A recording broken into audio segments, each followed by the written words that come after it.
In my culture, death is not the end. It's more of a stepping off point. Welcome back, everyone. It's Charlie. This will be my full Black Panther Wakanda Forever breakdown and Easter eggs for the entire movie. There's a whole bunch of stuff that they set up during this we have to talk about. If you're brand new to the channel, be sure to subscribe to get all the videos. And careful for spoilers for the movie if you haven't seen it yet, but we'll just start at the beginning, work our way through shot by shot, talking about Easter eggs, WTF moments, and all the teasers for the upcoming movies. The whole opening scene of the movie is meant to be T'Challa's actual death, with Shuri trying to find a way to recreate the heart-shaped herb using science, claiming that taking the herb again will be able to heal whatever's killing him. I know this is going to be a huge question, like what did he actually die from in the MCU? They never actually reference what it is. They only say that he lived with a disease for a long time secretly, not telling any of his family members except for Nakia. He told Nakia after she became pregnant with their son, also named T'Challa. His Haitian name he goes by is Toussaint, in order to hide his identity. The other big Easter egg for the comics here is that in the comics, Black Panther's son is with Storm. His name is Azari, and he gets both Storm's powers and becomes the next Black Panther and has all of his powers. His mutant powers are basically the same as Storm's powers. He has electrokinesis. I'm assuming the version of the MCU is just going to be a normal human until he takes the heart-shaped herb. It is always possible that they do introduce a version of Storm, though, in Black Panther 3, because she is queen of her tribe in Africa. So if there were any movie to introduce her in, the Black Panther movies would be the place to do it. I think the mystery disease is just meant to be a parallel for Chadwick Boseman's death in real life, secretly having cancer through the filming of all of his Marvel movies back to the events of Captain America's Civil War. That was around the time when he actually was diagnosed with cancer, and he just kept it to himself. Like, he didn't tell the Marvel people, he didn't tell any of his fans. Maybe his wife knew about it, but that's about it. When he was filming the first Black Panther movie, the Avengers Infinity War, Avengers Endgame movies, he was suffering through cancer, and it was really bad at that point. Later in the movie, she does wind up being able to use Namor's underwater strain of the heart-shaped herb, another type of plant that grew in underwater vibranium-tainted soil that would have saved him. But it also enables her to become the next Black Panther and will also allow T'Challa's son to become the next Black Panther after her when he comes of age later, and possibly even meet his father in the ancestral plane. I know there's all kinds of theories about what they could do with T'Challa's character or how they'd use him in future stories because Chadwick Boseman is dead. They're not going to bring him back in a really big way, but they could always say that he does become the new Panther God if they kill off the Bast, Panther Goddess. There are a couple different times in the comics when Black Panther actually does become a god. Speaking of gods, another big thing we've been talking about this year in the Marvel movies and Marvel Disney Plus series are the way the gods exist in the MCU.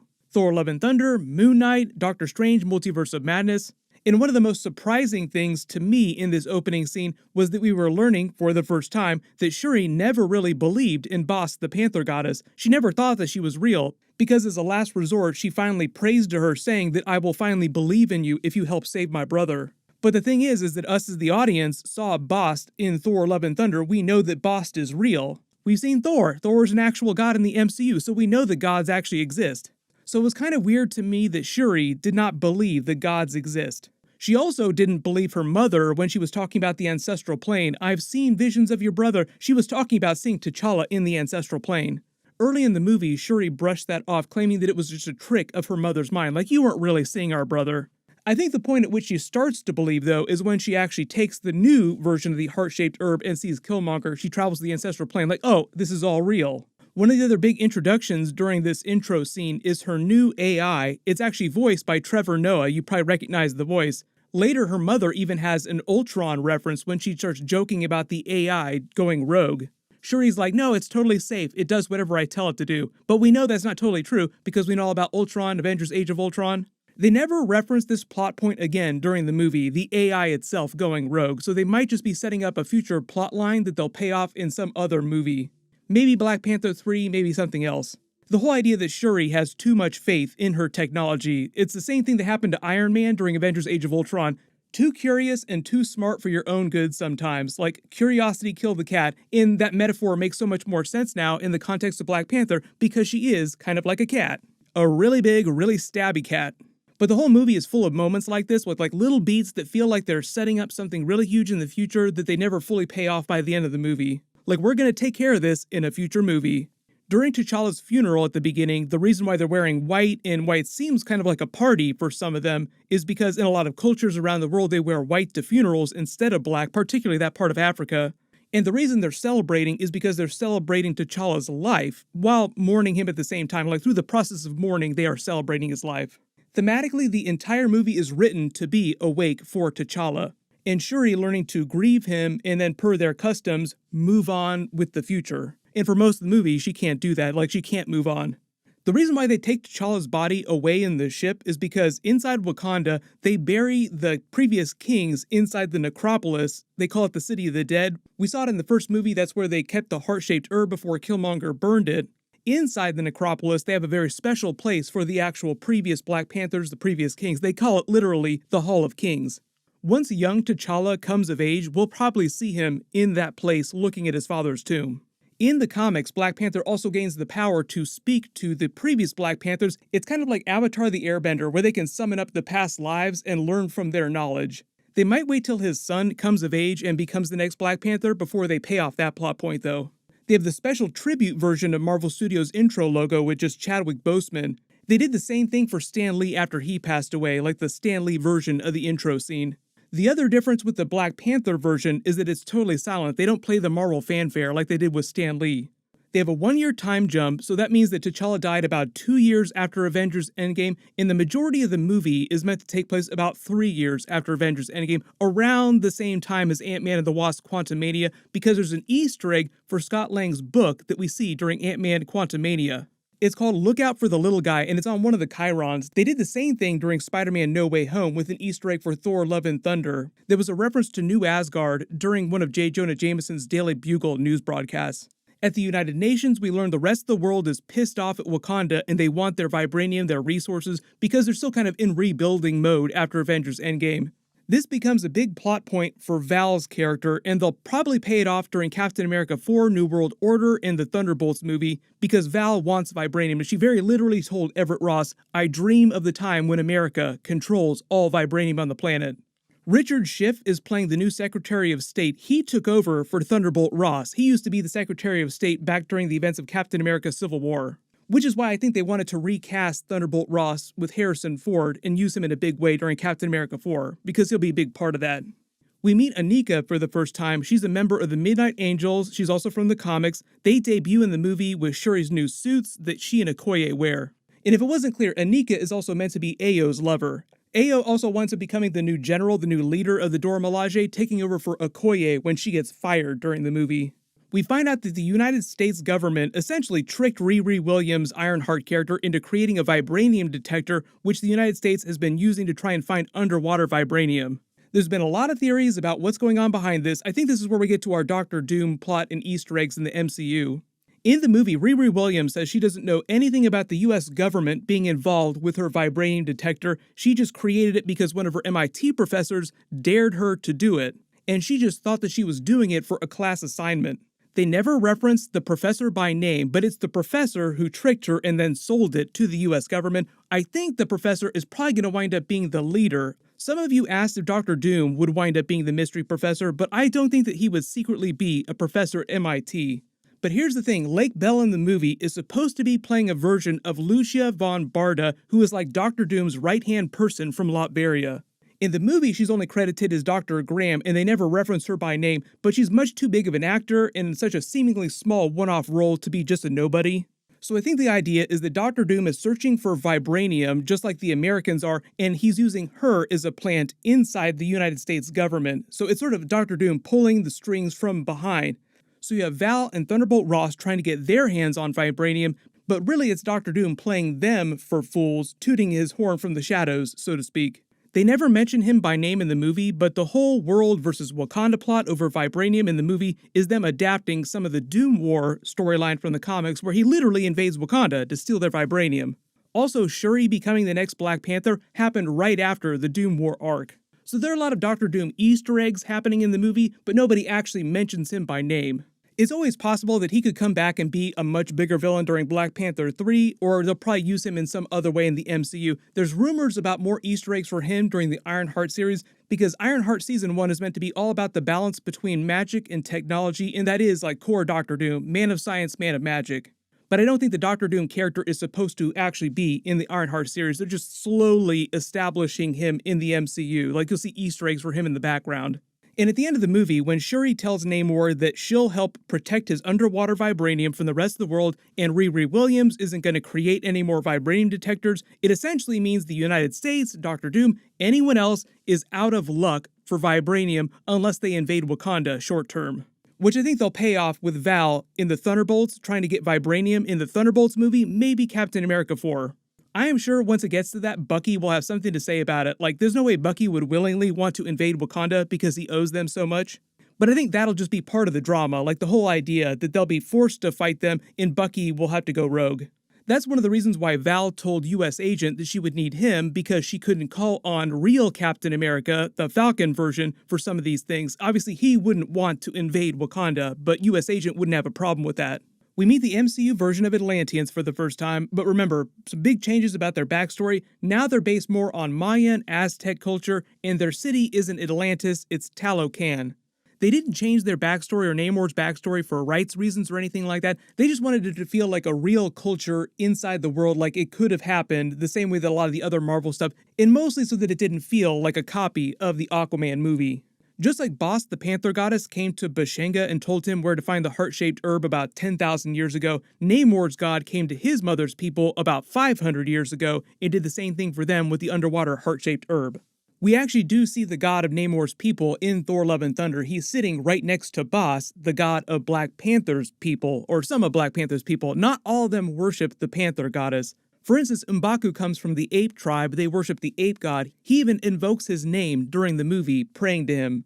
A lot of you have also asked if Namor's underwater vibranium meteorite is the same meteorite that killed the dinosaurs or the same one that brought Tiamat to planet Earth.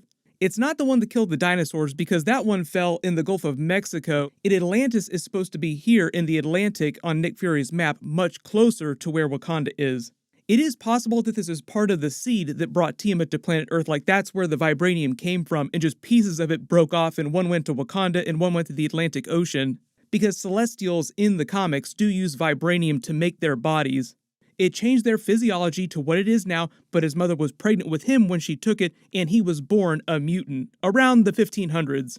That's why I said he's meant to be about 500 years old when the movie begins. So he has a bunch of extra powers like all of his comic book powers, but they're because he's a mutant, not because of the heart-shaped herb, which is why the Atlanteans don't all have the same powers that he does. Currently, this makes him the oldest mutant in the MCU that we've seen so far. Apocalypse and Selene are older mutants in the comics, but because we haven't seen versions of them in the MCU yet, technically Namor is the oldest one so far.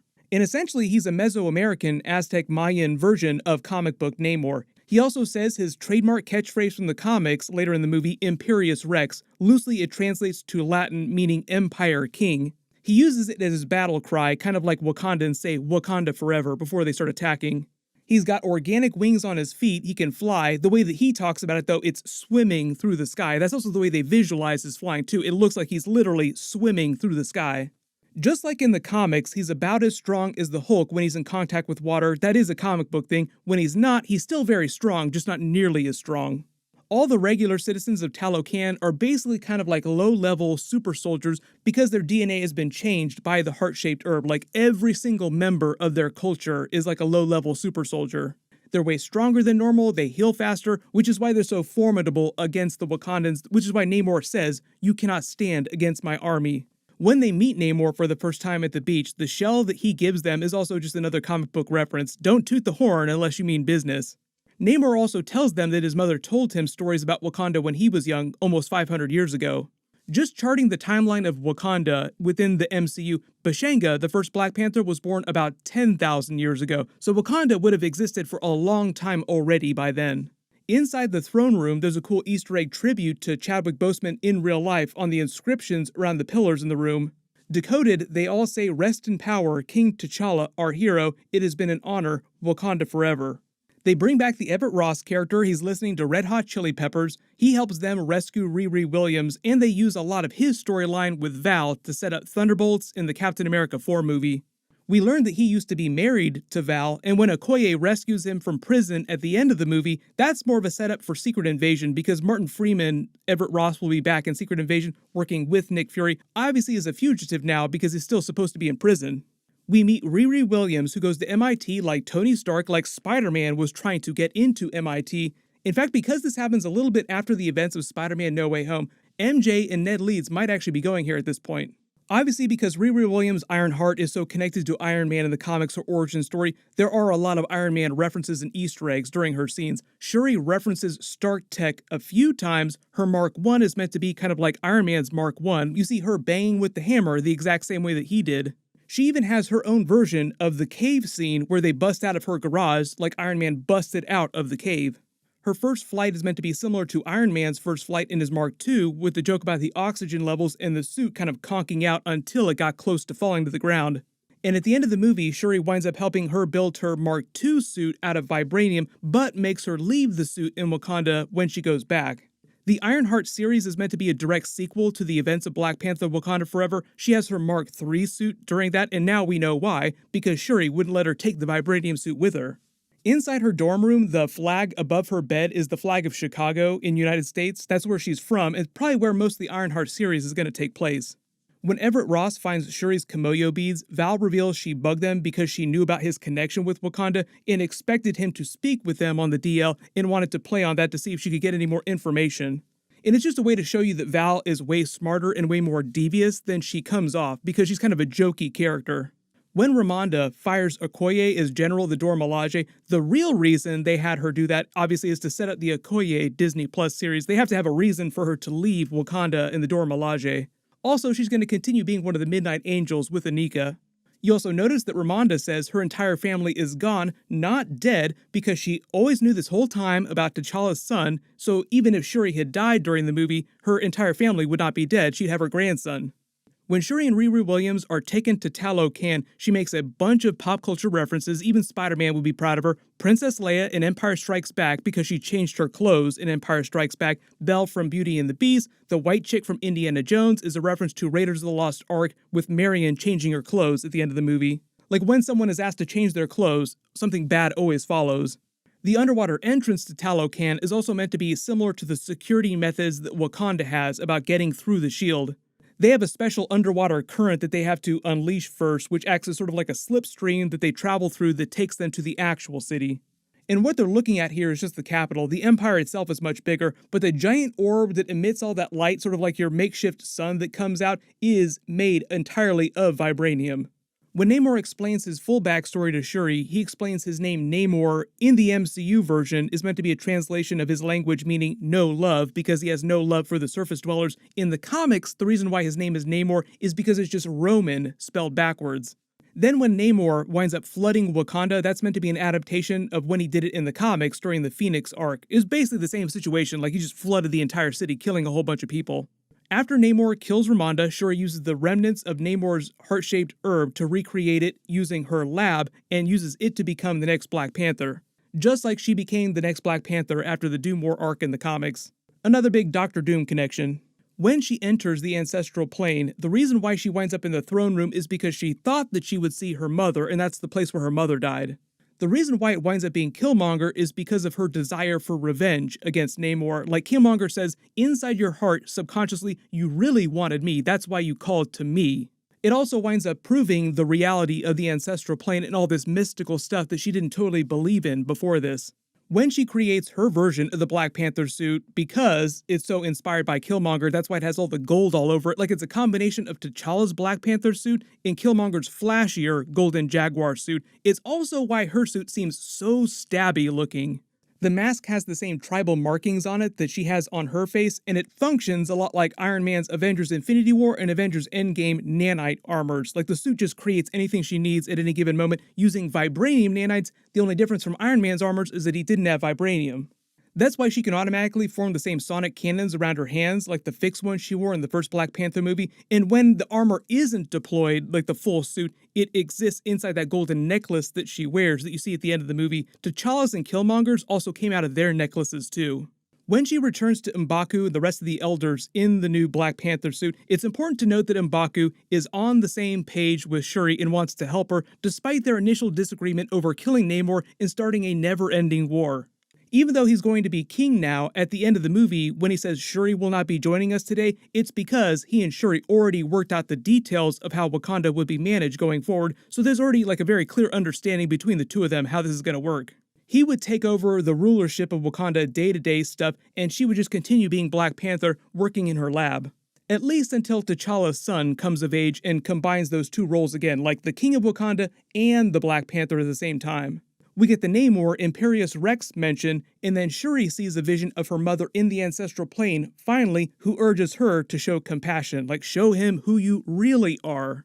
They come to an agreement, call truce, and Shuri agrees that Wakanda going forward will help them protect their underwater vibranium from the rest of the world. But the whole thing with Namor's ending scene when he's talking to Namora is that he's just biding his time, waiting for the rest of the surface world, like Val for instance, Doctor Doom, to invade Wakanda to get their vibranium, hoping that it will force Shuri's hand to form an alliance with them, and then they can burn down the rest of the world. M'Baku formally becomes king in the same ceremony that we saw during the first Black Panther movie. Riri Williams goes home to Chicago and to her Ironheart series. Okoye rescues Everett Ross so that he can go help Nick Fury during the Secret Invasion series. I believe those episodes will drop around March next year. It'll be like the first Marvel Disney Plus series of 2023. We'll get a new trailer for that really soon, so of course I'll do more bonus videos when we do. And we get our big post-credit scene where we learn about T'Challa's son. I've already done a really big video about this, so I'll link it at the end of this and down in the description below. But the basic idea is that Marvel is now just going to make him the new Black Panther and the new King of Wakanda once he becomes old enough. He'll also probably be on Young Avengers teams. We'll see him in a bunch of other movies while he's slowly growing up. The big question now is whether or not Marvel is going to pull some timey-wimey, crazy Quantumania type of trick with Kang to age him up super fast. Like, will he come of age in Black Panther 3 relatively soon, or will it be Black Panther 4 or some other movie after that? Post all your theories about that, like how long is Marvel going to wait before young T'Challa is old enough to become the next Black Panther? You also probably recognize during the end credits, they also play Rihanna's song that she wrote just for the movie. And they have a special tribute to Chadwick Boseman T'Challa when Shuri is doing her grieving ceremony, like finally burning her garments from his funeral. There's like a billion things that happen during this movie that we can talk about. I have a bunch of bonus videos planned, and obviously there's a bunch of other big stuff coming up too, like Ant-Man 3 Quantumania is the next big movie, so there'll be more trailers for that later this year too. So there'll be a bunch of Kang videos coming. Everyone click here for that Black Panther Wakanda Forever post-credit scene video, and click here for my Ant-Man 3 Quantumania trailer video. Thank you so much for watching, everyone stay safe, and I'll see you guys in the next one.